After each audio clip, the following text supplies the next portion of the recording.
विष्णु जिनका नाम है, बैकुंठ जिनका धाम है, जगत के उन पालनहार को हमारा सत सत प्रणाम है। हरे कृष्णा। मोहिनी एकादशी के शुभ अवसर पर भगवान श्री हरि विष्णु और माता लक्ष्मी का आशीर्वाद आप सभी पर और आपके संपूर्ण परिवार पर सदा सर्वदा ही बना रहे। आप सभी भक्तों को मोहिनी एकादशी की हार्दिक शुभकामनाएं। हे प्रिय भक्तों, बैसाख मास के शुक्ल पक्ष की मोहिनी एकादशी, जिसे ग्यारस के नाम से जाना जाता है, इस व्रत को रखने से मनुष्य मोह जाल तथा पातक समूह से छुटकारा पा जाते हैं। मनुष्य को जीवन की बाधाएं, पापों और संकटों से रक्षा होती है और अंत में मोक्ष की प्राप्ति होती है और परम भगवान श्री कृष्ण इससे अत्यंत प्रसन्न होते हैं और मनुष्य अपने सर्वोच्च आध्यात्मिक गंतव्य की प्राप्ति करता है। हे प्रिय भक्तजनों, मनुष्य व्रत ना कर पाए तो एकादशी व्रत की कथा को सुनने मात्र से ही उसके समस्त मनोकामनाएं पूर्ण हो जाती हैं, ऐसा स्वयं भगवान श्री कृष्ण कहते हैं। तो आज हम श्रवण करेंगे मोहिनी एकादशी की संपूर्ण कथा, साथ ही महाफलदायी ग्यारस माता की कथा, तुलसी माता की कथा और आरती तथा राजा अम्बरीश की कथा। तो आइए भगवान के चरण कमलों का ध्यान करते हुए कथा का रसपान करते हैं। जय श्री गणेश। युधिष्ठिर ने कहा भगवान श्री कृष्ण से कि हे भगवान, मैं आपको प्रणाम करता हूँ। मैंने आपके द्वारा बैसाख मास के कृष्ण पक्ष में आने वाली एकादशी, जिसे बरथुनी एकादशी के नाम से जाना जाता है, उसके बारे में संपूर्ण विस्तार से सुना है, किंतु आप अब मुझे बैसाख मास के शुक्ल पक्ष में आने वाली एकादशी के बारे में बताइए कि इस एकादशी का क्या नाम है, इसका विधान क्या है, इसकी व्रत करने से किस फल की प्राप्ति होती है। इस पर भगवान श्री कृष्ण ने युधिष्ठिर से कहा कि हे धर्मराज, बैसाख मास के शुक्ल पक्ष में आने वाली एकादशी तिथि मोहिनी एकादशी के नाम से जानते हैं। इस एकादशी का व्रत करने से भक्तों का संपूर्ण पापों एवं दुखों से छुटकारा प्राप्त होता है। हे युधिष्ठिर, मैं तुम्हें बताता हूँ कि इस एकादशी के दिन मोहिनी एकादशी व्रत कथा को सुनने का बहुत ही महत्व है। इसके संदर्भ में जो कथा मैं बताने वाला हूँ, वह कथा महर्षि वशिष्ठ जी ने श्री राम को सुनाई थी। एक समय की बात है, भगवान श्री राम ने महर्षि वशिष्ठ जी से कहा, हे गुरुदेव, मैंने सीता जी के वियोग में कई सारे दुखों को भोगा है, अतः मुझे ऐसे व्रत के बारे में बताइए जिससे समस्त पाप और दुख नष्ट हो जाएं। इस पर महर्षि वशिष्ठ जी ने भगवान श्री राम से कहा, हे राम, आपके द्वारा पूछा गया प्रश्न बहुत ही अच्छा है। आपकी बुद्धि अत्यंत ही पवित्र है। आपका नाम लेने मात्र से ही भक्तों की आत्मा पवित्र हो जाती है। बैसाख मास के शुक्ल पक्ष में आने वाली एकादशी को मोहिनी एकादशी कहा जाता है। जो भी मनुष्य मोहिनी एकादशी का व्रत करता है, उस मनुष्य के जीवन में समस्त दुख व पाप नष्ट हो जाते हैं। मैं अब इसकी कथा कहता हूँ, इसे ध्यान पूर्वक सुनो। प्राचीन समय में सरस्वती नदी के किनारे भद्रावती नामक राज्य में धुति नामक राजा राज का शासन था। उसी राज्य में ही धन धान्य से संपन्न धनपाल नामक एक वैश्य भी रहता था। वह भगवान विष्णु का बहुत ही बड़ा भक्त था। उसने संपूर्ण भद्रावती नगरी कई सारे कुएं, धर्मशाला, भोजनालय, सरोवर, प्याऊ आदि का निर्माण एवं सड़कों पर आम, नीम, जामुन इत्यादि विभिन्न प्रकार के कई पेड़ भी लगवाए थे। धनपाल के 5 पुत्र थे, सुमना, मेधावी, सुबुद्धि, धृष्टबुद्धि एवं सुकृति। इन्हीं धृष्टबुद्धि नामक पुत्र बहुत ही पापी था। धृष्टबुद्धि पितरों को नहीं मानता था। इसके अलावा वह गलत संगतियों में रहकर जुआ खेलता था, पर स्त्री के भोग विलास में रहता था एवं मांस मदिरा का भी पान किया करता था। इस प्रकार गलत कर्मों में वह अपने पिता के धन को नष्ट कर रहा था। जब पिता को इन सब के बारे में ज्ञात हुआ तो उन्होंने परेशान होकर धृष्ट बुद्धि को घर से निकाल दिया। पिता के द्वारा घर से निकालने के पश्चात उसने कुछ समय तक अपने वस्त्र एवं गहनों को बेचकर अपना जीवन यापन किया। किंतु जब धन समाप्त हो गया तो उसके सभी दुराचारी साथियों ने उसका साथ छोड़ दिया। इसके बाद वह भूख प्यास से परेशान हो गया। कोई मार्ग न दिखने पर धृष्ट बुद्धि ने चोरी करना प्रारंभ कर दिया।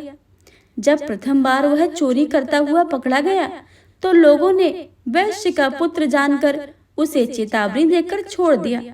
लेकिन जब वह दूसरी बार चोरी करता पकड़ा गया तो राजा की आज्ञा के अनुसार उसे कारागार में डाल दिया गया। धृष्ट बुद्धि को कारागार में बहुत यातनाएं दी गई। इसके पश्चात राजा ने उसे राज्य से निकाल दिया। इसके पश्चात वह जंगल की ओर चला गया और वहां पशु पक्षियों को मारकर खाने लगा। कुछ समय के बाद में वह बहेलिया बन गया। वह धनुष बाण लेकर पशु पक्षियों का शिकार करके उन्हें खाता था। एक दिन की बात है, भोजन की तलाश में इधर उधर वह भटक रहा था। भोजन की तलाश करते हुए वह ऋषि कौंडिल्य के आश्रम में पहुंच गया। कौंडिल्य ऋषि गंगा स्नान करके आ रहे थे। उनके गीले कपड़ों से गंगा जल की छींटें उस पर भी गिरी, जिससे वह सुबुद्धि प्राप्त हुई।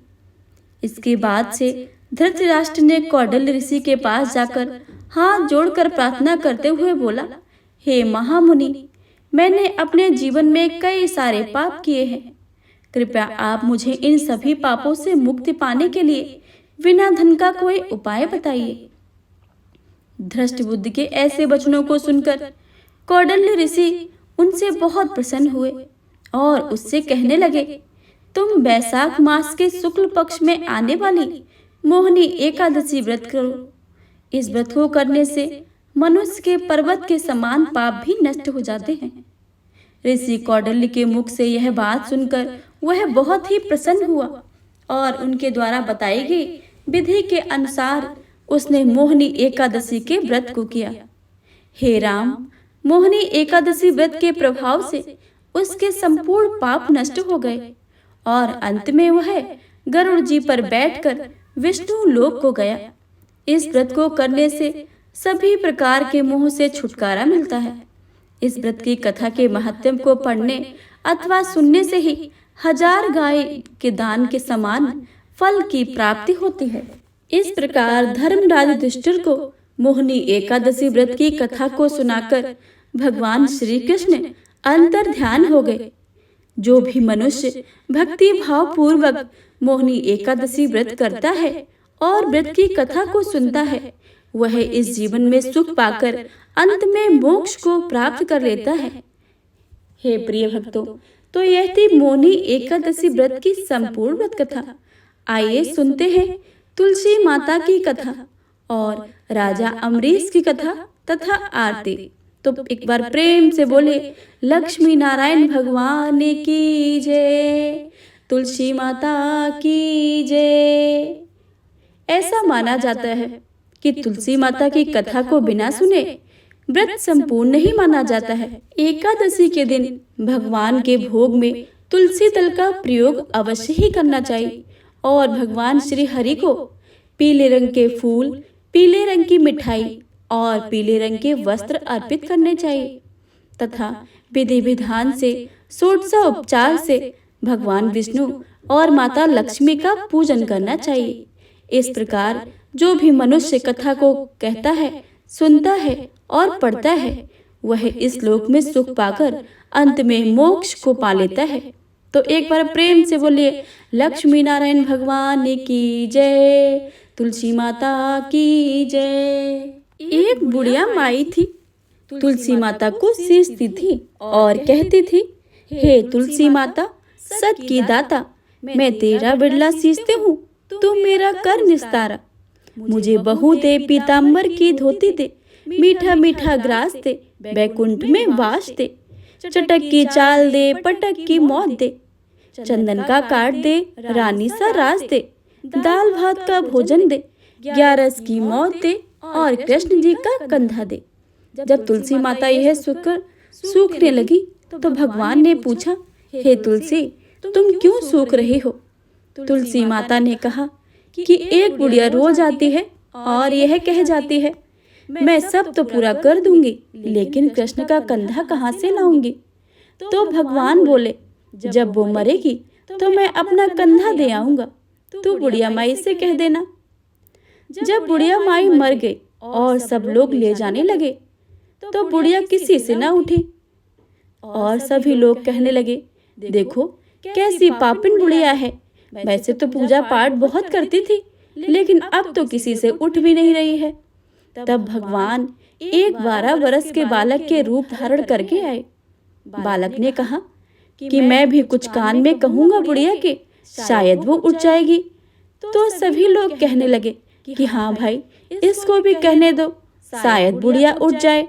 तो बालक ने कान में कहा, हे बुढ़िया माई, मन की निकाल ले, पीतांबर की धोती ले, मीठा मीठा ग्रास ले, बैकुंठ का वास ले, चटक की चाल ले और पटक की मौत ले, कृष्ण जी का कंधा ले। यह सुनकर बुढ़िया माई हल्की हो गई। भगवान कृष्ण ने कंधा दिया और बुढ़िया माई को मुक्ति मिल गई। हे तुलसी माता, जैसे बुढ़िया माई को मुक्ति दी है वैसे ही सबको देना। एक बार प्रेम से बोले, तुलसी माता की जय। प्राचीन समय की बात है। राजा नाभाग के अम्बरीश नामक एक प्रतापी पुत्र थे। वे बड़े वीर, बुद्धिमान व तपस्वी राजा थे। वे जानते थे कि जिस धन वैभव के लोभ में पड़कर प्राणी घोर नरक में जाते हैं, वह कुछ ही दिनों को सुख है। इसलिए उनका मन सदैव भगवत भक्ति में व दीनों की सेवा में लगा रहता था। राज अभिषेक के बाद राजा अम्बरीश ने अनेक यज्ञ करके भगवान विष्णु की पूजा उपासना की, जिन्होंने प्रसन्न होकर उनकी रक्षा के लिए अपने सुदर्शन चक्र को नियुक्त किया। एक बार अम्बरीश ने अपनी पत्नी के साथ द्वादशी प्रधान एकादशी व्रत का निश्चय किया। उन्होंने भगवान विष्णु का पूजन किया और ब्राह्मणों को अन्न धन का भरपूर दान दिया। तभी वहां दुर्वासा ऋषि का आगमन हो गया।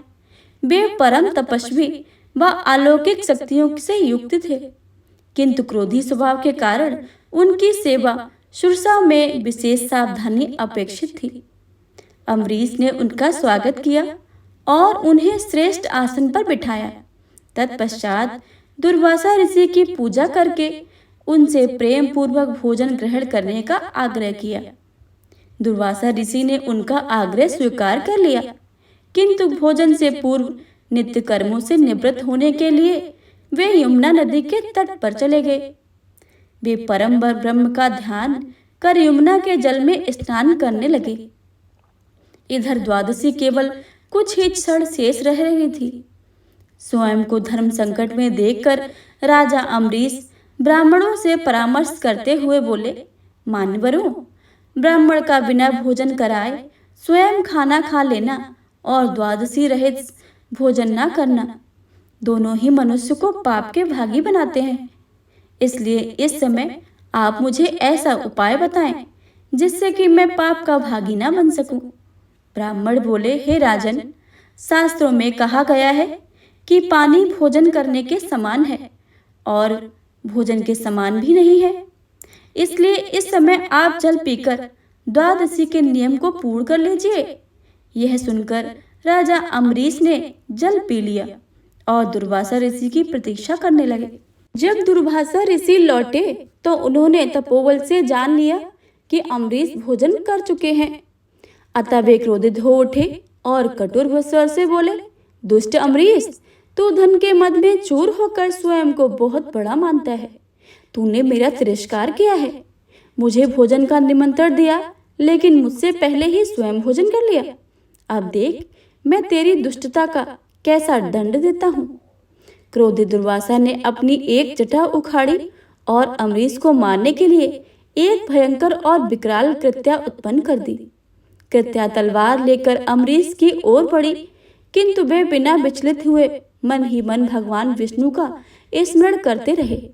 जैसे ही कृत्या ने उनके ऊपर आक्रमण करना चाहा, अम्बरीश की रक्षा सुदर्शन चक्र सक्रिय हो गया और पल भर में उसने कृत्या को जलाकर भस्म कर दिया। जब दुर्वासा ऋषि ने देखा कि चक्र तेजी से उन्हीं की ओर बढ़ रहा था, तो वे भयभीत हो गए। अपने प्राणों की रक्षा करने के लिए वे आकाश, पाताल और पृथ्वी, समुद्र, पर्वत, वन आदि अनेक स्थानों पर शरण लेने गए, किंतु सुदर्शन चक्र ने उनका पीछा नहीं छोड़ा। घबराकर उन्होंने ब्रह्मा जी से रक्षा की गुहार लगाई। ब्रह्मा जी प्रकट हुए, किंतु असमर्थ होकर बोले, वत्स, भगवान विष्णु द्वारा बनाए गए नियमों में मैं बंधा हुआ हूँ। प्रजापति, इंद्र, सूर्य आदि सभी देवगण भी इन नियमों का उल्लंघन नहीं कर सकते हैं। हम नारायण की आज्ञा के अनुसार ही सृष्टि के प्राणियों का कल्याण करते हैं।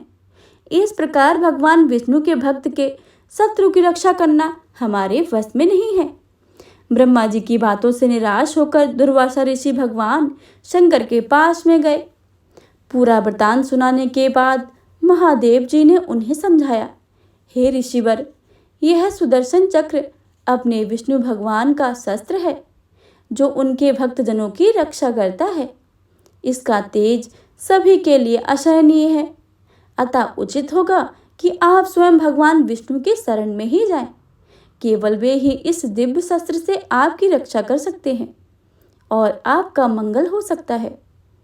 वहां से भी निराश होकर दुर्वासा ऋषि भगवान विष्णु के शरण में पहुंचे।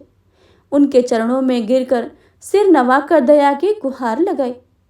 आर्त स्वर से दुर्वासा ऋषि बोले, भगवान, मैं आपका अपराधी हूँ। आपके प्रभाव से अनभिज्ञ होकर मैंने आपके परम भक्त अम्बरीश को मारने का प्रयास किया। हे दयानिधि, कृपा करके मेरी दुष्टता को क्षमा करें, प्राणों की रक्षा कीजिए। भगवान नारायण ने दुर्वासा ऋषि को उठाया और समझाया, मुनिवर, मैं सर्वदा भक्तों के अधीन हूँ। मेरे सीधे साधे भक्तों ने अपने प्रेम वश में मुझे बांध रखा है। भक्तों का एकमात्र आश्रय मैं ही हूँ, अतः मैं स्वयं अपने व देवी लक्ष्मी से भी बढ़कर अपने भक्तों को चाहता हूँ।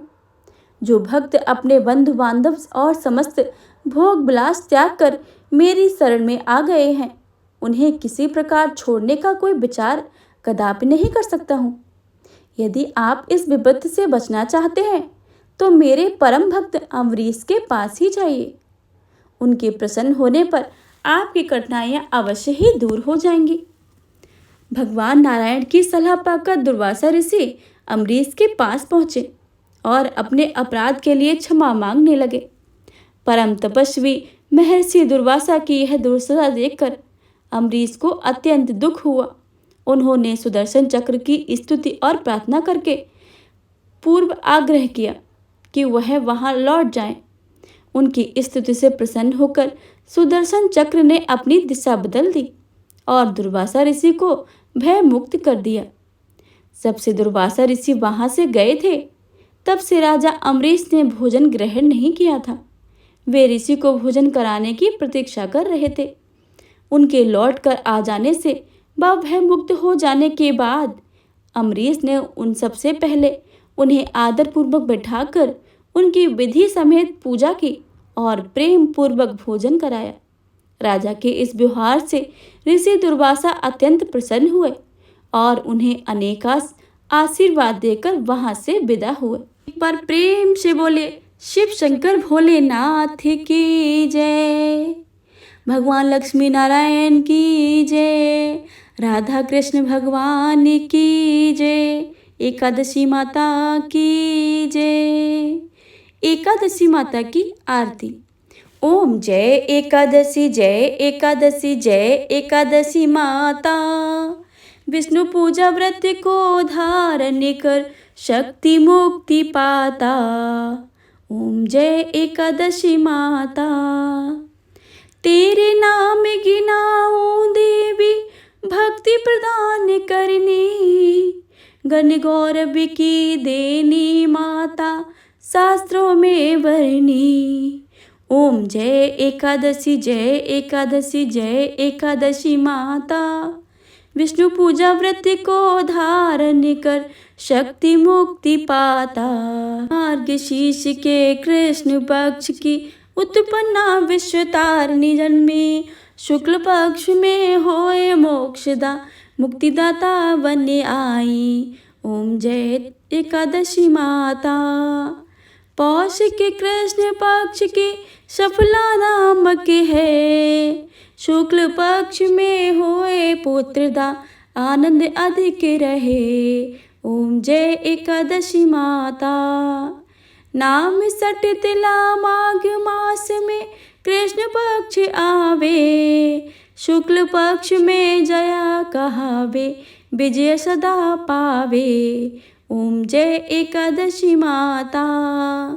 विजया फागुन कृष्ण पक्ष में शुक्ला आमल की, पाप मोचनी कृष्ण पक्ष में चैत्र महाबल की। ओम जय एकादशी माता। चैत्र शुक्ल में नाम कामदा धन देने वाली, नाम बरथनी कृष्ण पक्ष में वैशाख महावाली। ओम जय एकादशी माता। शुक्ल पक्ष में होए मोहनी अपराजिष्ट कृष्ण पक्षी, नाम निर्जला सब सुख करनी शुक्ल पक्ष रखी। ओम जय एकादशी माता। योगिनी नाम आषाढ़ में जानो कृष्ण पक्ष करनी, देवशैनी नाम कहायो शुक्ल पक्ष धरनी। ओम जय एकादशी माता। कामिका श्रावण मास में आवे कृष्ण पक्ष कहिए, श्रावण शुक्ला होए पवित्र आनंद से रहिए। ओम जय एकादशी माता। अजा भाद्रपद कृष्ण पक्ष की परिवर्तनी शुक्ला, इंद्रा अश्विनी कृष्ण पक्ष में व्रत से भव सागर निकला। ओम जय एकादशी माता। पापांकुशा है शुक्ल पक्ष में आप हरनिहारी, रमा मास कार्तिक में आवे सुखदायक भारी। ओम जय एकादशी माता। देव्योत्थानी शुक्ल पक्ष की दुखनाशक मैया, पावन मास में करूं विनती पार करो नैया। ओम जय एकादशी माता। परमा कृष्ण पक्ष में होती जन मंगल करनी, शुक्ल माक्ष में होए पद्मिनी दुख दरिद्र हरिणी। ओम जय एकादशी माता। जो कोई आरती एकादशी की भक्ति सहित गावे, जन गुरुदिता स्वर्ग का वासा निश्चय वह पावे। ओम जय एकादशी माता। ओम जय एकादशी जय एकादशी जय एकादशी माता। विष्णु पूजा व्रत को धारण कर शक्ति मुक्ति पाता। ओम जय एकादशी माता। ओम जय एकादशी माता। ओम जय एकादशी माता। प्रेम से बोलिए एकादशी माता की जय, लक्ष्मी नारायण भगवान की जय। हे प्रिय भक्तजनों, अगर आप सभी को आज की यह कथा अच्छी लगे तो वीडियो को लाइक करें, शेयर करें और कमेंट बॉक्स में एकादशी माता की, लक्ष्मी नारायण भगवान की जय लिखना बिल्कुल भी मत भूलिएगा। अगर आप सभी चैनल पर पहली बार आए हैं तो चैनल को सब्सक्राइब करके बेल आइकन को अवश्य ही दबा लें, ताकि आने वाली सभी वीडियो की जानकारी सबसे पहले आपके पास पहुंचे। मिलते हैं अगली वीडियो में, तब तक के लिए जय श्री राधे कृष्ण।